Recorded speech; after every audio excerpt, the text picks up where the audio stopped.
नमस्कार बालमित्रांनो, आता गणिताच्या पुस्तकातील पान नंबर 72 आपल्याला काढायचं आहे. 7 वर 2 72 ह्या प्रकार. आता इथे रिकामी जागा दिसते ना तुम्हाला. इथे कोणत्याही एका सणाचे दृश्य काढायचे. म्हणजे त्या दिवशी आपण गेल्या तासामध्ये शिकलेलो की कोणकोणते वर्षभरात कोणकोणते सण येतात, तुम्हाला कोणते सण आवडतात, ते कोणत्या महिन्यामध्ये येतात, बरोबर. आता तुम्हाला कुठलाही जो सण आवडत असेल, कोणाला दिवाळी आवडत असेल तर दिवाळीचं चित्र काढायचं आहे, कोणाला होळी आवडत असेल तर होळीचं, कोणाला संक्रांत आवडत असेल तर संक्रांतीचं चित्र काढायचं. कोणत्याही एकाच सणाचं चित्र इथे आपल्याला काढायचं आहे.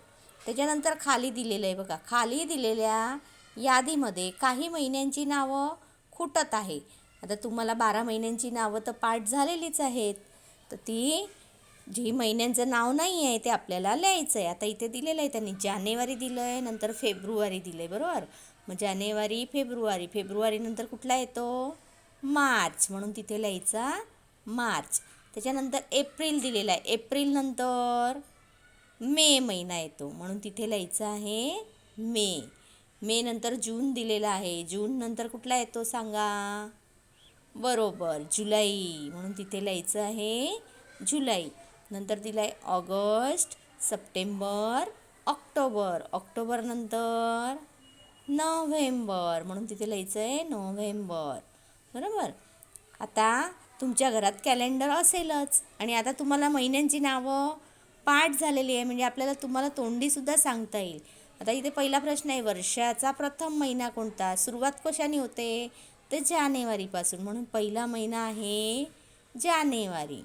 आता मार्च नंतर कुठला येईल? आपण बोलायचं, मग जानेवारी, फेब्रुवारी, मार्च आणि एप्रिल, म्हणून तिथे लिहायचं एप्रिल. आता ऑगस्ट म्हणतो आपण, ऑगस्ट महिना येईल, त्याच्या अगोदर कुठला येईल?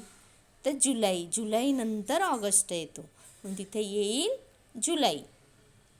आता वर्षाचा एकदम शेवटचा महिना कुठला? तर शेवटी कुठलं नाव येतं? शेवटी 12वा महिना डिसेंबर, म्हणून तिथे लिहायचं आहे डिसेंबर.